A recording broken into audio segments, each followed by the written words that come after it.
सध्या आपल्यासोबत आहेत माजी परिवहन मंत्री गंगाधर गाडे यांच्या पत्नी सूर्यकांत गाडे, ज्या सध्या रिपब्लिकन पॅन्थर पक्षाच्या अध्यक्ष आहेत. मॅडम काय सांगताल सध्याची राजकीय परिस्थिती आणि ज्यावेळेस साहेब होते त्यावेळेची परिस्थितीमध्ये किती अंतर वाटतं तुम्हाला?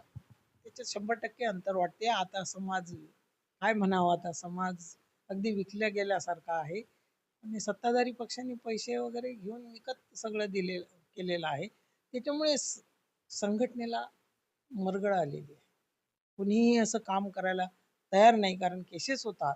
त्या सरकारच्या काळात केसेस वगैरे झाल्यामुळे कुणीही असं काम करायला करतात. काम बाबासाहेबांविषयी अतीव प्रेम आहे आपल्या समाजाला, कारण त्यांच्यामुळेच आज आहो. आणि संविधानासाठी तर आम्ही संविधान बचाव देश बचाव असे कार्यक्रम पण आम्ही लावलेले आहेत. अन्याय अत्याचाराच्या विरोधात पण आम्ही काम करतो आहे. दुसरी गोष्ट, हे सरकार नोक आरक्षण यांनी बंद केलेलं आहे. आपल्या गोरगरिबाच्या शाळा त्या पण ह्यांनी बंद केलेल्या आहे. महागाई प्रचंड वाढते आहे आणि अशा परिस्थितीत आपल्या गरिबांनी काय करावं, हा एक मोठा प्रश्न आहे. ज्यावेळेस साहेब होते त्यावेळेस साहेबांनी जे कार्य केलं ते आता कुठेतरी आपल्याला जे आपले सामाजिक कार्यकर्ते आहेत, म्हणजे जे ज्यांना आपण आधारस्तंभ बोलतात, ते कुठेतरी करताना दिसत नाही. करताना दिसत नाही आणि त्यांना वाटते एका रात्रीतून आम्ही श्रीमंत झालो पाहिजे, आम्हाला गाडी घोडा सगळं काही मिळालं पाहिजे. ते कसं मिळेल? तुम्ही त्याग करा, थोडा त्यागातून तुम्हाला सर्व काही मिळेल. जसं गाडे साहेबांनी त्यागातून हे सगळं उभं केलेलं आहे. मी एक पुस्तिका काढलेली आहे. त्या पुस्तिकेत गाडे साहेबाच्या कामाची यादीच आहे आणि त्यांच्यासारखं काम आता होत नाहीये. सगळी संघटनेला मरगळ आलेली आहे. आम्ही आमच्या पद्धतीनं आमच्या वयानुसार जेवढं समाजाला देता येईल तेवढं आम्ही करतो. साहेबांच्या काळामध्ये जे लोक खेड्याकडून शहरामध्ये यायचे त्यावेळेस शहरामध्ये आल्यानंतर साहेब त्यांना मोठा आधार द्यायचे, पण ते आता कुठेतरी दिसत नाही. ते आता दिसत नाही, कारण तेव्हा खेडे सोडा आणि शहरात या हा गाडे साहेबांचा नारा होता. आणि त्यानुसार मग बरेचसे लोक खेड्यातून शहरात आले आणि त्यांनी चांगले घरं वगैरे बांधले. शिष्यवृत्तीसाठी पण साहेबांनी मोठा लढा दिला. शिष्यवृत्तीसाठी पण खूप मोठा असं आंदोलन केलाय. औरंगाबादला तुम्हाला माहिती आहे, त्यांना लाठ्या काठ्या खाव्या लागल्या, खूप काय काय रक्तबंबाळ व्हावं लागलं. आणि तेव्हा शिष्यवृत्ती शंकरराव चव्हाण मुख्यमंत्री होते तेव्हाच्या काळात थोडीफार का होईना शिष्यवृत्ती वाढ झाली. साहेब ज्या कॉलेजमध्ये शिकायला होते त्याच कॉलेजला नामांतरासाठी त्यांनी मोठा लढा दिला. नेमका त्याचा इतिहास काय होता?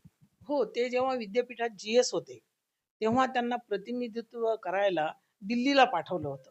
आणि तिथे मग ते मराठवाडा विद्यापीठ ओळखतच नव्हतं कोणी.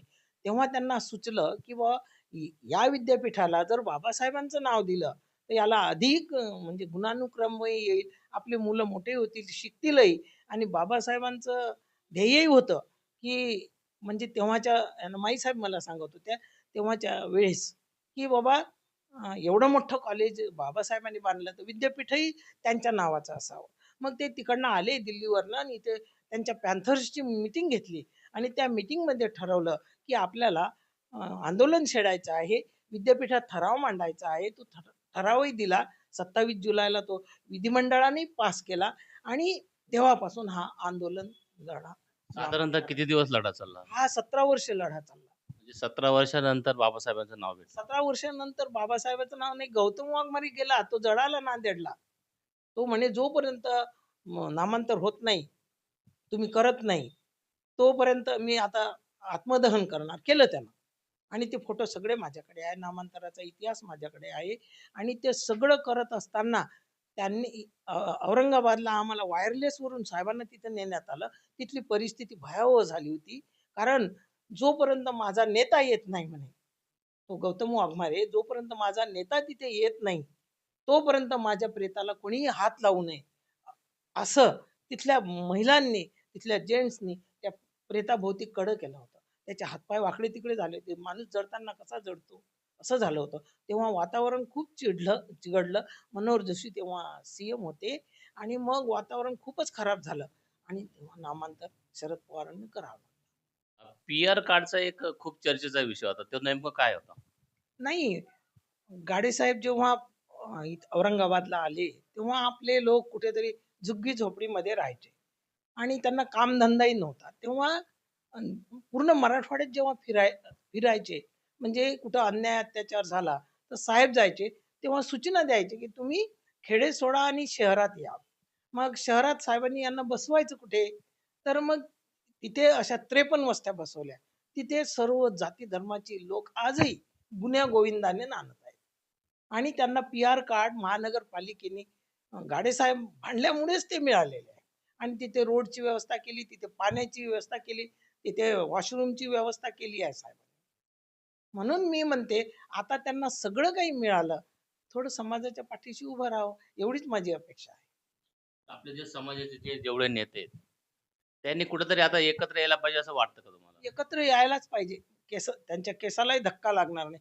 पण आता सवर्ण लोक त्यांना पैसे देतात आणि त्यांना भैकवतात आणि भैकून ते तिकडे चालले जातात. म्हणून आपलं चळवळीचं नुकसान होते आहे.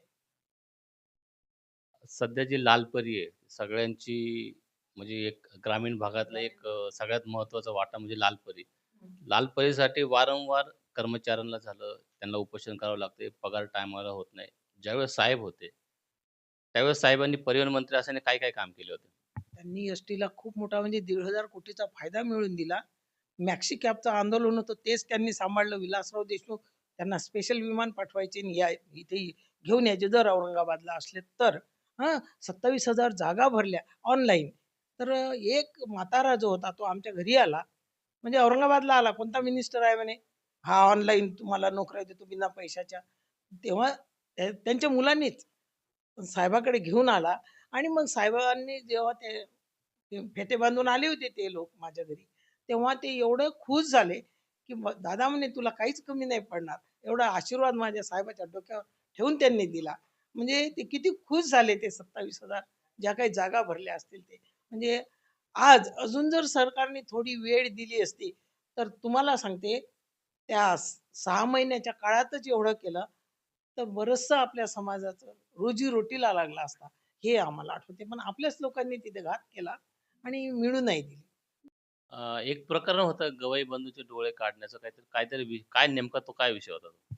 नाही, ते शेताच्या बांधावरून काहीतरी झालं होतं. तर सवर्णांनी त्यांचे डोळे काढले. तेव्हा साहेब गेले तिथे. तो प्रश्न धजास लावला. एवढंच. यापुढे पक्षाची किंवा पार्टीची वाटचाल कशी राहील? बाबासाहेब म्हणतात, "आधी अध्ययन, मग राजकारण." बरोबर? आणि हे राजकारण करत असताना तुमच्या भाकरीचाही प्रश्न सुटला पाहिजे. तेव्हा आपण व्यवसाय करून किंवा नोकरीच्याच मागे न लागता बाबासाहेब म्हणायचे, "शासनकर्ती जमात व्हा." त्यासाठी तुम्हाला शिकावं लागेल. तुम्हाला अगदी एज्युकेटेड चांगल्यापैकी व्हावं लागेल आणि तरच तुम्हाला नोकरी मिळेल.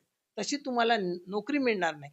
तर त्यासाठी तुम्ही व्यवसायाकडेही वळावं आणि व्यवसाय प्रामाणिकपणे करावा आणि त्याच्यातून जे काही 2 पैसे तुम्हाला मिळतील, तर 1 पैसा तरी का होईना बाबासाहेबांचं म्हणणं आहे, 1 पैसा का होईना तुम्ही संघटनेसाठी वापरा आणि संघटना मोठी करा. बाबासाहेबांचा विचार जो आहे, तो तुम्ही प्रामाणिकपणे पुढे न्या आणि धम्माची चळवळ कधी कमी होऊ देऊ नका आणि बाबासाहेबांची चळवळी कमी होऊ देऊ नका. आम्ही फार खास खडगे पाहिले आहेत आणि तरी इथपर्यंत आहोत. आम्ही तुम्हाला साथ द्यायसाठी, चळवळीसाठी काही लागलंय तरी आम्ही मदत करण्यासाठी तुमच्यासाठी सदैव या कुडीत प्राण असेपर्यंत सोबत आहोत. एवढीच माझी अपेक्षा आहे.